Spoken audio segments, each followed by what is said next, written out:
wa afiyatil abadani wa shifaiha wa nuril absari wa diyaiha wa ala alihi wa sahbihi wa barik wa sallim. Subhanaka la ilma lana illa ma 'allamtana innaka antal alimul hakim. Rabbi shrah lana sudurana wa yassir lana umurana wahlul 'uqdatam min lisanina yafqahu qawlana. Rabbi yassir wa la tu'assir ya karim. A'udzu bi izzatillah wa qudratihi min syarri ma ajidu wa uhadir. Amma ba'. Bahagia Tuan Imam, Tuan Bilal, Tuan Pengurusi Masjid, Bahasan Jatuan Kuasa, tuan-tuan, puan-puan, muslimin muslimat rahimakumullah. Alhamdulillah, syukur pada Allah Subhanahu wa taala. Masih lagi dapat kita teruskan bacaan kitab kita malam ni. Kitab yang sama, orang yang sampai yang sama, orang yang mendengar pun orang yang sama. Jadilah kan, ketaatan tu penting. Baik, kita dah masuk bab yang ke-6. Banyaklah bab ni. Bab ke-6. Tajuk bab yang ke-6 ni ialah jujur. Ya, jujur. Baik. Sesungguhnya Allah Subhanahu wa taala menciptakan langit dan bumi dengan kebenaran. Allah cipta langit dan bumi dengan kebenaran, ya. Dan menuntut kepada manusia supaya membina kehidupan atas dasar kebenaran. Banyak ayat Al-Quran tentang Allah ceritakan tentang kejadian ataupun Allah jadikan langit dan bumi. Antara ayat yang sentiasa diulang, yang sentiasa dibaca dalam surah As-Sajdah, ya. Allahul ladzi khalaqas samawati wal arda wa ma bainahuma fi sittati ayyamin summa istawa 'alal 'arsy. Ya, itu banyak ayat tu. Tentang ayat seperti ini banyak dalam Al-Quran. Allah yang menjadikan langit dan bumi. Ya. Allah yang menjadikan langit dan bumi. Dan antara keduanya, antara langit dengan bumi itu ada benda yang dijadi. Adanya bintang, adanya planet, adanya matahari, adanya bulan, adanya meteor, macam-macam ada.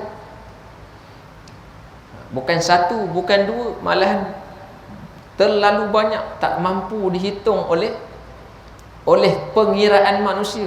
Manusia nak kira pakai alat pun tak boleh. Hanya boleh buat anggaran saja. Ya, terlalu banyak. Semuanya Allah jadikan. Dan yang dijadikan tu bukannya kecil, besar-besar. Ya. Bumi ni kita dah rasa besar dah. Dunia yang kita duduk ni rasa besar dah. Tak usah nak berjalan kaki keliling dunia. Nak jalan kaki daripada masjid ni keluar ke simpang Batu Nang pun tak mampu dah. Ketar dah lutut. Kan? Jauh punya rasa. Apatah lagi kalau nak mengelilingi dunia, payah rasanya. Ya, perlukan alat, perlukan kenderaan yang boleh bawa kita mengelilingi. Rasa besar dah dunia ni. Ya, besar sangat dah. Banyak tempat ni kat dunia ni masih ada tempat yang belum diterokai oleh manusia. Ada lagi. Rasanya kita manusia dah ramai, tapi ada lagi tempat yang tak diterokai oleh manusia. Ada lagi tempat yang manusia tak sampai. Ya. Mungkin Antartika manusia dah sampai. Gunung paling tinggi, Gunung Everest, manusia dah sampai. Kan? Tempat-tempat tu yang jauh-jauh tu mungkin dah sampai, tapi masih ada yang manusia tak sampai. Contohnya apa manusia tak sampai lagi? Lautan yang paling dalam dalam dunia ni. Ya? Tempat yang paling dalam dalam dunia ni satu jurang. Dipanggil Jurang Marina dekat Filipina. Kat Filipina belah bawah dia tu, menghala ke bawah tu, ada satu jurang, satu kawasan paling dalam dalam dunia. Ya, dipanggil Jurang Marina. Jurang tu kalau letaklah Gunung Everest tu masuk dalam tu, tak nampak lagi Gunung Everest tu, laut lagi. Punya dalam lagi. Gunung Everest 8 km tinggi dia. Lebih kurang lah kita ambil gitu, 8 km. Jurang Marina tu 10 km, 10,000 meter. 10 kilometer, 2 kilometer lagi lebih tinggi daripada Gunung Everest. Tak ada manusia sampai dalam tu. Sebab manusia tak boleh sampai. Tak ada alat yang boleh sampai. Kalau masuklah kapal selam boleh kemek. Macam tin kena ramas. Tu Allah jadikan dalam dunia ni pun tak mampu kita nak cari, nak sampai, nak teroka semua sekali. Dan kalau kita tengok dalam kajian ataupun dalam ilmu falak ataupun ilmu cakrawala ni, dunia ni antara planet yang kecil saja. Dunia ni bukan planet yang besar. Ya? Kalau dalam sistem planet tu dikatakan ada 11 sistem planet tu ataupun 9 sistem planet tu, bumi ni antara yang terkecil. Pun kita dah rasa hebat dah, rasa besar dah. Apatah lagi yang lain-lain lagi, lebih hebat lagi. Siapa jadi? Allah yang jadikan. Allah jadikan antara langit dan bumi ni pun kita tak mampu nak teroka dah. Kita tak mampu nak tengok dah. Apatah lagi nak tengok langit yang lebih tinggi, lebih jauh di atas. Ya? Allah kata Allah jadikan langit dan bumi serta antara benda-benda yang antara keduanya dalam masa 6 hari. Fi sittati ayyam. 6 hari je Allah jadi. Allah jadikan segala apa ni, Allah jadikan satu-satu detail tu semuanya dalam masa 6 hari. 6 hari. Summastawa 'alal arsy. Kemudian Allah bersemayam ataupun istiwa di arsy. Itu perbicaraan tu ada apa hujah dia ataupun ada tafsirannya. Baik. Jadi Allah yang jadikan langit, Allah yang jadikan bumi ni, dan Allah minta kita ni duduk di dunia ni, hidup di dunia ni, mestilah hidup dengan betul-betul atas kebenaran. Bukan atas temberang. Bukan atas berbohong sama kita. Bukan atas perkara yang kita nak apa? Mementingkan diri. Allah minta kita ni bila hidup di dunia ni, kita semua ni hidup kita ni mestilah berpaksikan kebenaran. Bercakap kena cakap yang betul. Bertindak dengan perlakuan yang betul. Ambil keputusan yang betul. Jangan ambil sembarang gitu je. Jangan ambil bercakap kerana nak menyedakkan pendengar. Bercakap dengan sebab kita nak jaga kepentingan diri, tak jadi. Itu dia. Sebab tu tajuk kita ni jujur. Jujur ni dalam apa aspek kena ada.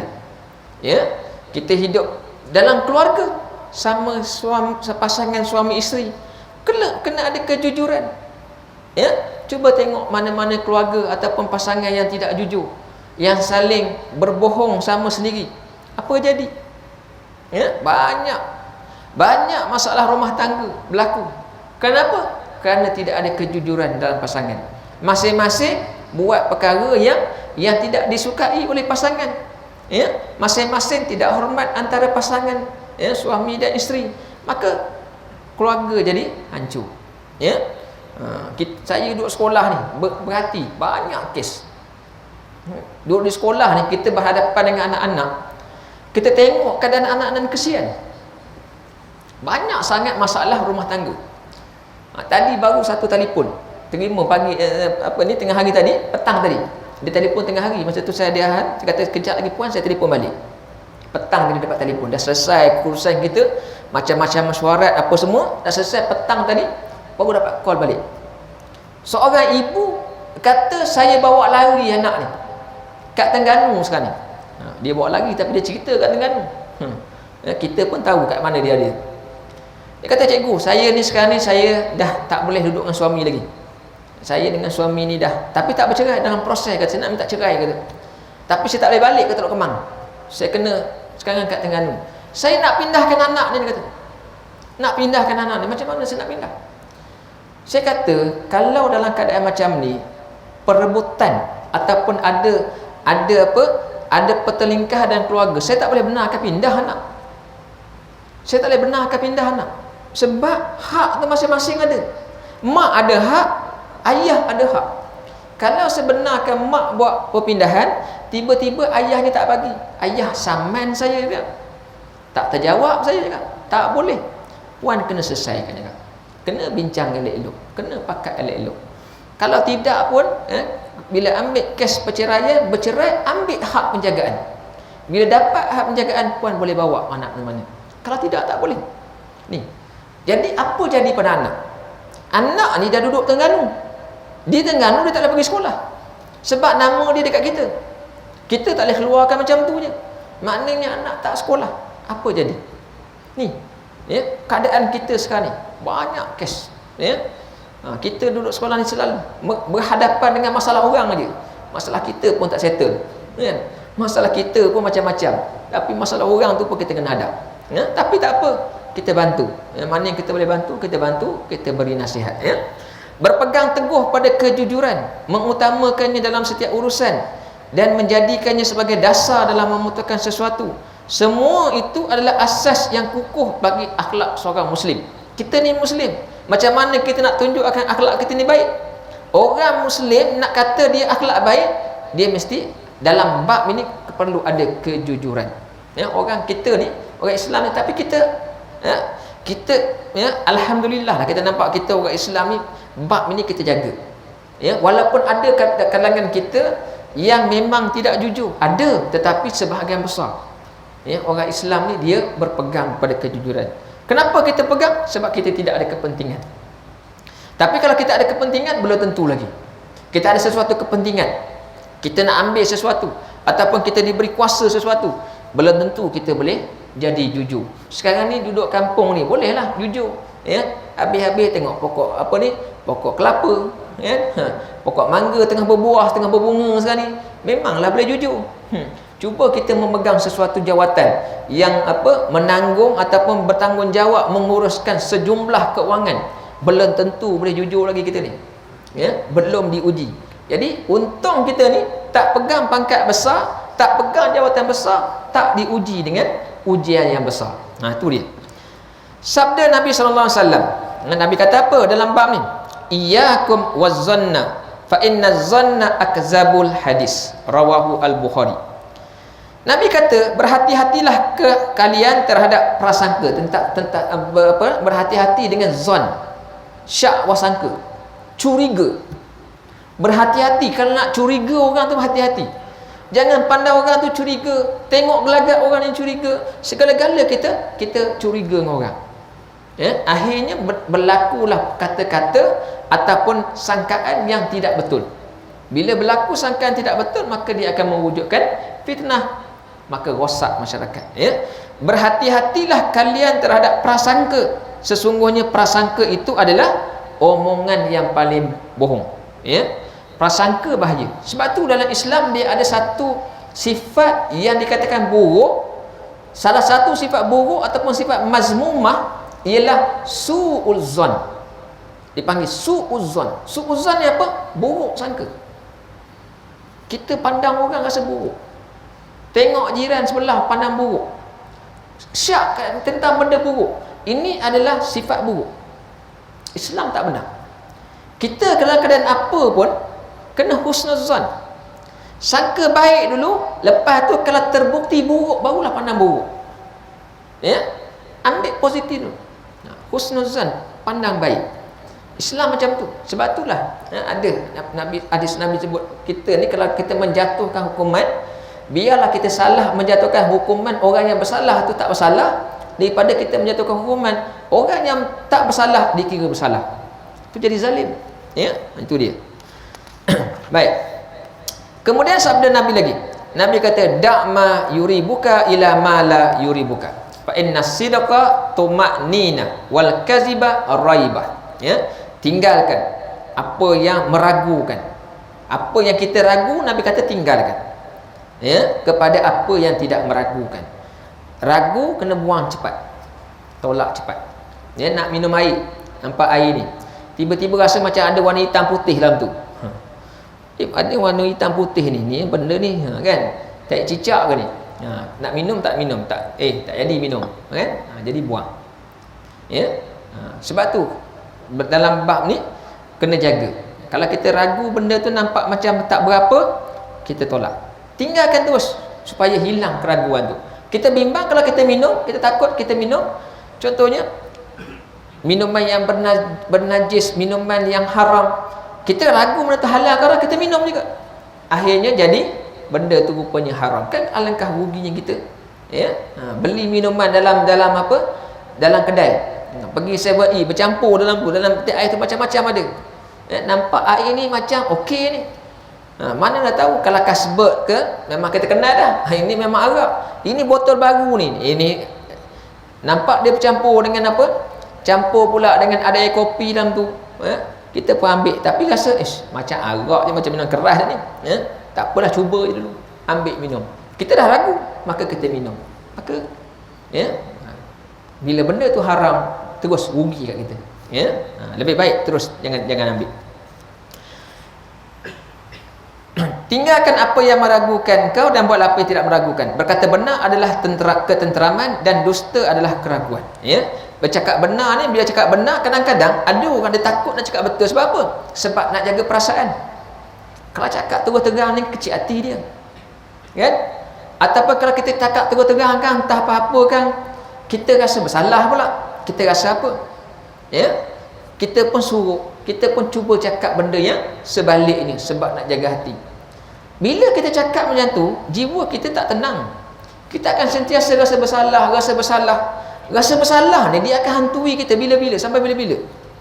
Tapi bila kita lepaskan perkataan tu dengan baik, dengan menjaga keharmonian, berterus terang, insya-Allah dia akan legakan kita. Kita dah sampaikan, sama ada dia terima ataupun tidak, itu terpulang. Tapi kalau bercakap dusta, berbohong, kita akan sentiasa akan rasa bersalah. Firman Allah dalam surah An-Najm, in yattabi'una illa dhanna wa ma tahwal anfus wa laqad ja'ahum mir rabbihimul huda. Mereka yang berbuat demikian tidak menurut melainkan sangkaan-sangkaan dan apa yang diingini oleh hawa nafsunya, padahal demi sesungguhnya telah datang kepada mereka petunjuk dari Tuhan mereka. Ayat ni menceritakan tentang orang jahiliah, orang Arab zaman yang tidak menerima Islam, musyrik. Orang musyrikin Mekah. Orang musyrikin Mekah, mereka berdebat dengan Nabi. Mereka bercakap dengan Nabi tentang mereka ada Tuhan yang hebat. Mereka ada Tuhan yang hebat. Dia tak pandang Allah tu hebat. Mereka kata mereka ada Tuhan yang hebat. Siapa Tuhan yang hebat mereka? Zaman itu ada berhala ni banyak. Berhala di apa ni? Di sebenarnya tanah Arab ni banyak. Setiap kabilah dia ada berhala sendiri. Tetapi Allah sebut berhala yang famous, yang popular, iaitu ada 3. Lata, Uzza dan juga Manat. Dalam ayat sebelum tu Allah kata, afara'aitumul lat wal uzza wa manatus salasatul ukhra. Apakah kamu melihat? Tidakkah kamu tengok? Lata, Uzza dan Manat. 3 ni dan 3 berhala ni yang Allah sebutkan ni. Sebelum Islam ni menguasai bumi Mekah, di Mekah ni dia ada 3 berhala yang sangat besar. 3 berhala ni dibuat dan disanjung seperti mana orang Arab sanjung Kaabah. Kaabah ni memang mereka sanjung sebab ni adalah binaan yang dibina oleh Nabi Ibrahim. Nabi Ibrahim AS bina, dan mereka itu adalah tempat yang utama. Sebab itu bila sampai musim haji, mereka akan datang tunaikan haji walaupun dalam bentuk kufur. Bukan dalam bentuk haji yang dibawa oleh Nabi Ibrahim. Mereka buat dalam bentuk kufur, benda yang salah, yang sesat. Tapi di samping Kaabah, di tanah berhampiran dengan kota Mekah ni, ada lagi patung yang mereka sanjung. Satu dipanggil Lata. Lata ni adalah satu patung yang dibuat di Taif. Tuan-tuan yang pergi ziarah, pergi umrah dan ziarah ataupun pergi haji, kadang dibawa melawat, pergi tengok Taif. bumi Taif, kan? Di bumi Taif tu, di situ ada sebelum zaman Islam ni, ada satu batu besar. Batu tu warna putih. Batu besar warna putih. Jadi batu ini diukir, dipahat, diukir jadi berhala. Kemudian dibuatnya rumah, bangunan macam Kaabah. Dibuat bangunan macam Kaabah, kemudian taruh kelambu macam Kaabah. Umpama macam mana dibuat pada Kaabah, begitulah dibuat. Dan mereka akan tawaf. Mereka akan berkorban sama. Dan mereka muliakan latar ni sama dengan macam Kaabah. Itu di Taif. Kemudian antara Taif dengan Mekah, ada satu tempat lagi, ada pula patung yang dipanggil patung Uzza. Uzza ni patung yang diletakkan atas pokok. Ada pokok besar kat situ, ada pokok besar dekat kampung tu, maka diukir patung dan diletak atas pokok tu dan dibuat, dipasangnya bangunan dan ditaruh kelambu. Dan ada orang yang jaga, ada orang pegang kunci, macam orang pegang kunci Kaabah. Situ pun ada. Sama layanannya. Dan Manat ini pula patung yang berada berhampiran dengan Madinah. Patung yang berada berhampiran dengan Madinah yang disembah oleh kaum ataupun kabilah Aus dan Khazraj. Kaum Aus dan Khazraj. Tu sebagai berhala mereka. Dan mereka menyembah tu begitu, sebagai sembahan yang utama. Kaabah tu musim haji. Yang ini sentiasa sepanjang tahun sebab berada di kalangan mereka. Apabila Nabi SAW, ada riwayat cerita, apabila Nabi SAW menguasai kota Mekah, dapat menawan kota Mekah dalam peristiwa Fathu Mekah tahun 8 Hijrah, Nabi hantar sahabat. Nabi hantar sahabat pergi ke Taif, runtuhkan latar. Sahabat pergi, diruntuhnya bangunan, dihancurkannya patung tu, dihancur terus sampai tak nampak rupa. Kemudian untuk yang Uzza, Nabi hantar Sayyidina Khalid bin Al-Walid, pahlawan Islam. Nabi hantar Khalid bin Al-Walid pergi. Khalid pergi sana, ditebangnya pokok tu, ditebang, kemudian dihancurkannya patung tu. Dalam kitab tafsir Ibnu Katsir cerita ni, Khalid ni bila dah terang, dah runtuhkan patung Uzza ni, dia pun balik jumpa Rasulullah. Dia kata, ya Rasulullah, tugas dah selesai, saya dah runtuhkan, saya dah hancurkan Uzza. Nabi kata, kamu belum lagi, pergi balik tengok. Padahal dah runtuh dah, pokok dah tebang, patung dah hancur, tapi Nabi kata belum lagi, tak selesai lagi, pergi balik tengok.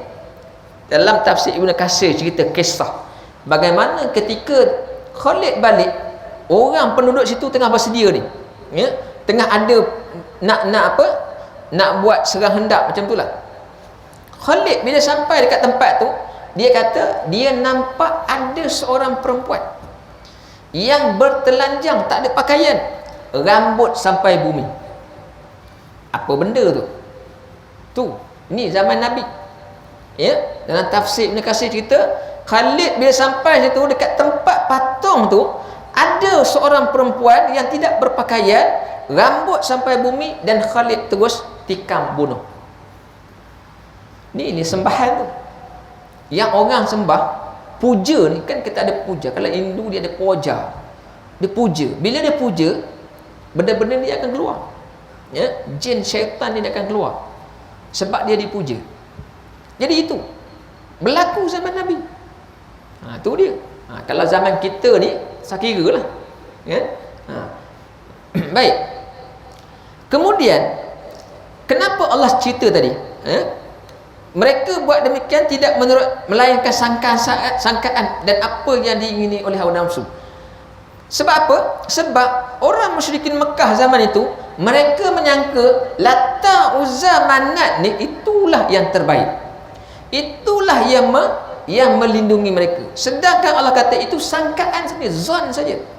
Mereka sangka tu yang tolong mereka selama ni, yang mereka puja, mereka sembah ni, itulah yang menolong mereka. Tapi itu adalah zon, sangkaan yang mereka letakkan. Sebab apa? Sebab ayah mereka dulu kata macam tu, atuk nenek mereka dulu pun cakap macam tu. Semuanya itu adalah generasi turun-temurun yang membuatkan satu sangkaan dan diikuti oleh generasi berikutnya menjadi satu kepercayaan. Itu dia, ya. Padahal demi sesungguhnya telah datang kepada mereka petunjuk dari Tuhan mereka. Sedangkan Allah kata itu sangkaan. Yang betul tu apa? Yang Allah hantar petunjuk. Siapa petunjuk tu? Apa petunjuk tu? Itulah rasul.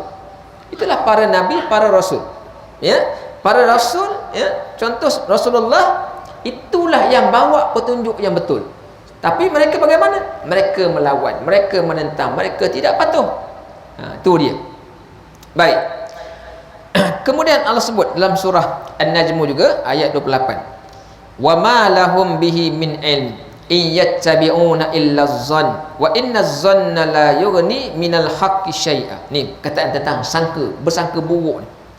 Sedang mereka tidak mempunyai sebarang pengetahuan mengenainya. Mereka tidak lain hanyalah mengikut sangkaan semata-mata. Padahal sesungguhnya sangkaan itu tidak dapat memenuhi kehendak, menentukan sesuatu dari kebenaran. Mereka sangka mereka betul. Mereka sangka mereka betul. Dalam perang Badar, ya, dalam perang Badar, ketika itu Abu Sufyan, dia belum Islam. Abu Sufyan ni Islam masa bila? Ketika peristiwa Fathu Mekah. Ya, sebelum peristiwa Fathu Mekah tu, dia datang jumpa Nabi, memperakui keislaman dia. Dalam perang Badar dia belum Islam dan dia adalah pemimpin musyrikin. Dia dalam ketika nak bertempur ni, bertemu antara ni dua pasukan ni, Abu Sufyan dia menjerit, dia melaungkan. Kami, dia kata, ya, dia kuranglah kata dia, kami beruntung, kami lebih baik sebab kami ada Al-Lata wal Uzza. Kami ada Lata dan Uzza, kami lebih baik pada kamu. Ya. Nabi pun jawab, ya. Nabi kata kepada sahabat, kita jawab, bagi tahu kita ada Allah sedangkan mereka tidak ada. Itu dia. Sebab apa? Sebab menjadi kebiasaan orang Arab walaupun dah Islam, ya. Orang Arab ni, yang sahabat-sahabat ni, ada sahabat-sahabat, ya, yang asal ni mereka ni musyrik tapi kemudian Islam. Memang kebanyakan sahabat macam tu. Ketika musyrik, mereka akan biasa di mulut ni, di lidah ni sebut Lat. Bersumpah, kalau bersumpah sebut dengan nama Lata. Wallati wal Uzza, dia kata. Sampai tabiat ni terbawa-bawa dalam Islam. Bila masuk Islam baru masuk Islam, perkataan itu jadi biasa. Bila bercakap, kita wallahi, dia tak wallati wal Uzza. Sampai Nabi tegur, Nabi marah. Ya, seorang sahabat, ya, dalam tafsir cerita, seorang sahabat, ya, dia dah kebiasaan sebut macam tu. Bila ada Islam, dia tersebut lagi Wallati wal Uzza, dia kata, sumpah. Lepas dia bercakap tu baru dia teringat, ini nama berhala. Kawan-kawan sahabat lain dah tegur dah, kamu ni, ni dah cakap salah ni, cakap benda yang berdosa ni. Dia kata dia jumpa Nabi SAW. Ya, dia kata dia jumpa Nabi. Apa nak buat? Rasulullah, saya dah tercakap, bukan sengaja, tergelincir ataupun dah kebiasaan. Sama macam kita, kadang-kadang kita ni, mulut kita ni tak nak cakap tapi kadang-kadang tercakap. Kan zaman 70-an 80-an dulu, kalau melatah apa jadi? Apa disebutnya? Cocok pinggang dia latah, apa disebut? Kan dicarutnya. Kan? Dia tak nak carut tapi dah terlepas. Macam ni lah tadi, tercakap perkataan buruk. Bila dah cakap, dah sebut, dah lepas, apa nak buat? Jumpa Nabi SAW. Jumpa Nabi SAW. Ya Rasulullah, saya dah tersebut tadi ni, tak sengaja, tak nak sebut tapi tersebut juga. Maka Nabi kata, kalau kamu sebut perkataan buruk, ini untuk kita, kadang-kadang kita tercakap perkataan buruk. Kalau kamu sebut perkataan buruk, cover balik percakapan tadi, ya, cover balik ataupun betulkan balik. Kita tak nak sebut tapi tersebut, maka kita sebut perkataan la ilaha illa anta subhanaka inni la ilaha illallah wahdahu la syarikalah. Ya, Nabi ajar, la ilaha illallah wahdahu la syarikalah, lahul mulk wa lahul hamd wa huwa ala kulli syai'in qadir. Tu. Kadang-kadang kita ada perkataan yang kita tersebut. Kadang-kadang kita marah, kan? Kita bercakap dengan rumah, kadang kita bergaduh, marah kat rumah, tersebut perkataan buruk. Ya. Sebutlah apa, celaka ke, apa-apa perkataan buruk. Kita tak nak cakap tapi tersebut sebab mungkin luar kawalan. Cover balik supaya jaga keimanan kita ni betul ke balik. Bila tersebut, kita sedarkan diri balik. Sebut la ilaha illallah wahdahu la syarikalah, lahul mulku wa lahul hamdu wa huwa ala kulli syai'in qadir. Itu yang Nabi ajar. Kalau kita dah tersebut buruk, kita ulang dengan perkataan tu, sebut lagi, ulang lagi, ya, insya-Allah kita akan tak jadikan tu sebagai satu yang akan jadi kebiasaan lagi. Mungkin insya-Allah boleh hilang. Ya. Tapi Nabi kata kepada sahabat ni, kamu dah sebut ni, lepas ni jangan sebut lagi. Jangan bersumpah lagi dengan nama Lata dengan Uzza tadi, jangan lagi. Jangan diulang. Maknanya kena berhati-hati, kena jaga-jaga, ya. Sebab perkataan ini dia mencerminkan akhlak. Kadang kita tak nak sebut tapi kita sebut juga. Nak tunjuk bahawa akhlak kita ni belum lagi cantik lagi. Kita ingat nak cuba jaga akhlak ni cantik, tapi kadang-kadang dalam keadaan tak diduga tersebut, tercakap kata yang buruk, ya. Masuklah. Hadis yang diriwayatkan oleh Siti Aisyah radhiyallahu anha mengatakan, tidak ada perangai yang paling tidak disukai oleh Rasulullah sallallahu alaihi wasallam seperti dusta. Nabi tak ada perangai yang Nabi paling tak suka. Banyak perangai Nabi tak suka, ya. Banyak banyak perbuatan sahabat ataupun perbuatan mak kita ni, banyak yang Nabi tak suka. Tapi yang paling Nabi tak suka, yang paling Nabi marah, ya, apa dia? Ialah dusta, cakap bohong. Orang cakap bohong, itu yang paling Nabi marah. Apabila baginda melihat ada satu kebohongan pada seseorang, ada orang berbohong, cakap bohong, baginda akan memberitahu agar orang itu mengetahui bahawa Rasulullah SAW mendesaknya supaya bertaubat. Ya, Nabi tegur terus. Kata, ni, taubat kan? Ya, cakap bohong. Kita biasa dia termerang ni. Ya, kita biasa termerang. Termerang bergurau pun termerang. Ya, bergurau mesti termerang punya. Sedangkan ini adalah perbuatan yang Nabi tak suka. Ya, kita kena biasakan diri dah lepas ni bercakap tu tak ada bohong. Ya. Dalam riwayat lain daripada Aisyah juga sebut, ya, sikit bezalah. Daripada Imam Ahmad, riwayat Imam Ahmad daripada Ibn Hibban disebut, tidak ada perangai yang paling tidak disukai oleh Rasulullah SAW seperti dusta. Apabila ada seorang yang mengatakan suatu kebohongan, baginda akan diam sehinggalah orang itu mengerti bahawa baginda mendesaknya supaya bertaubat. Kalau Nabi tengah bercakap, bersembang dengan orang, tiba-tiba orang ni bercakap benda yang tak betul, Nabi tahu, ya, Nabi tahu, Nabi dia tahu orang cakap betul ke tak cakap betul. Sebab tu Nabi dia kenal orang munafik, Nabi kenal. Sahabat tak kenal, sahabat tak tahu siapa munafik ni, tapi Nabi kenal. Allah berikan kelebihan Nabi ni, dia mengenali manusia. Jadi kalau bercakap tu bohong, Nabi tahu. Kalau tengah bersembang dengan Nabi, tiba-tiba dia cakap satu benda yang bohong, ya, berkata Aisyah, Nabi akan terus diam, tak bagi respon. Nabi diam je, cakaplah, Nabi tak bagi respon. Sedangkan sebelum tu bercakap, bersembang, ya. Jadi orang yang ni dia faham bahawa Nabi tahu dia berbohong. Bila Nabi tahu dia berbohong, dia kena bertaubat, minta ampun pada Allah, ya. Barulah Nabi akan layan balik. Wallahu a'lam. Untuk malam ni sekadar itulah, ya, sedikit saja pengisian, tak banyak mana pun, ya, untuk kita sama-sama sama-sama menghayati dan juga melihat mana-mana yang boleh kita tambah baik dalam amalan kita, ya, selepas ini insya-Allah. A'udzubillahi minasyaitonirrajim. Bismillahirrahmanirrahim. Alhamdulillahirabbil alamin. Wassalatu wassalamu ala asyrafil anbiya'i wal mursalin wa ala alihi wa ashabihi ajma'in. Ya muallima Ibrahim al-hikmata 'allimna, ya mufahhima Sulaiman fahimna, fafahamnaha Sulaiman wa kullan ataina hukman wa ilma wa saharna ma'a Daud dan jibala yusabbihna wa tayra wa kunna fa'ilin. Ya Rabb Sulaiman wa ya Rabb Ibrahim wa ya Rabb Musa wa Isa wa ya rabb Muhammadin sallallahu alaihi wasallam akhrijna min zulumatil jahli wan nisyan bi rahmatika ya arhamar rahimin. Allahumma zidna ilma warzuqna fahma bi rahmatika ya arhamar rahimin. Allahumma arzuqna fahman nabiyyin wa hifzal mursalin bi rahmatika ya arhamar rahimin. Walhamdulillahi rabbil alamin. Subhanakallahumma wa bihamdika asyhadu an la ilaha illa anta astaghfiruka wa atubu ilaik. Bismillahirrahmanirrahim. Wal 'asri innal insana lafi khusr illa allazina amanu wa 'amilus solihat wa tawasaw bil haqq wa tawasaw bis sabr. Wassalamu alaikum warahmatullahi wabarakatuh.